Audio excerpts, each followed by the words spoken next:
Hello बच्चों आज हम पढ़ेंगे षोडशा पाठा भोजस्य शिक्षा प्रियता। भोजस्य मतलब होता है भोज की। राजा भोज आप लोगों ने सुना होगा। और शिक्षा प्रियता मतलब शिक्षा प्रिय, शिक्षा में रुचि, शिक्षा में प्रेम। तो जो राजा भोज थे वो शिक्षा प्रिय थे। उन्हें शिक्षा प्राप्त व्यक्ति और शिक्षा से बहुत ज़्यादा लगाव था। कृत्वा ल्यप ये क्या है? ये प्रत्ययों, प्रत्यय जो होते हैं कृत्वा मतलब होता है करके, इसमें ल्यप का प्रयोग किया जाता है इसके साथ। जैसे पठित्वा पढ़ कर के। चलिए तो अब हम स्टार्ट करते हैं। अस्ति मध्य प्रदेश मालव क्षेत्रे धारा नाम नगरी। अस्ति का मतलब होता है। मध्य प्रदेश के मालवा क्षेत्र में धारा नाम की नगरी है। एक धारा नाम की नगरी है। पुरा अस्या नगरिया शासका नृपति भोजा आसीत। पुरा मीन्स प्राचीन समय में इस नगरी के राजा कौन थे? राजा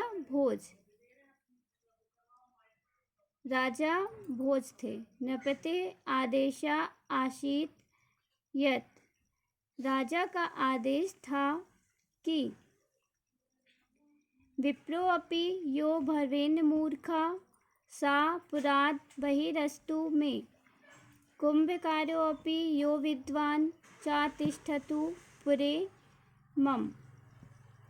ब्राह्मण भी जो मूर्ख हो, जो ब्राह्मण है अगर वो मूर्ख है तो उसे मेरे नगर में रहने का कोई अधिकार नहीं है, वो मेरे नगर से वापस जाए। और कुंभकारो अपि यो विद्वान, अगर कुम्हार है और वो विद्वान है, विद्या है उसके पास वह शिक्षा प्राप्त है, तो वो मेरे नगर में सा तिष्ठतु पुरे मम, मेरे नगर में वो निवास कर सकता है, रह सकता है। ओके। फिर है भोजस्य शिक्षा प्रियता कारणेन शिक्षिता जना एव धारा नगरिया वसंती स्म।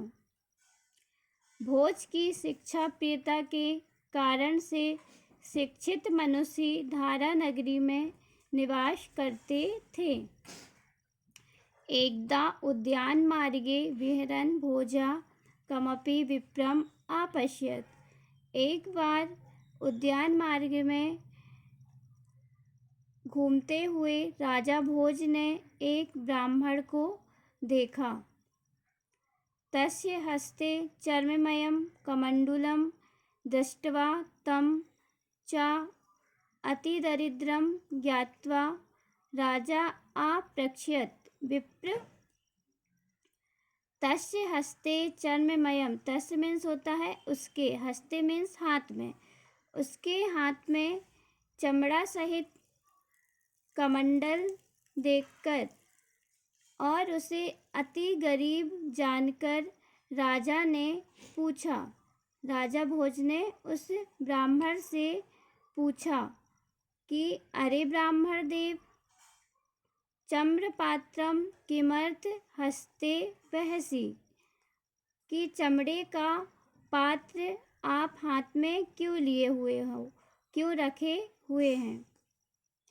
सा चा विप्रा मुखशोभ्या विनम्र प्रश्नेन चा तम भोजम मत्वा प्रणम आकथयत देव। वह जो ब्राह्मण था उसने राजा की मुख की शोभा देखकर, उनके विनम्र प्रश्नों को सुनकर उसे राजा भोज मानकर कहा कि देव संप्रति लोहस्य ताम्रस्य च अभाव जातः। अब के समय में लोहे का और तांबे का अभाव हो गया है। अतः चर्ममयम पात्रम वहामि, इसलिए मैं चमड़े का पात्र रखता हूँ। भोजा पुनः अपृच्छयत विप्र, भोज ने फिर से पूछा, अरे ब्राह्मण देव, कथम लोह ताम्रयो अभाव, कि लोहा और ताम्र का अभाव कैसे। तदा विप्रा पद्यम पठति। इतना सुनकर जो ब्राह्मण था उन्होंने एक पद्य मतलब श्लोक बोला या पढ़ा।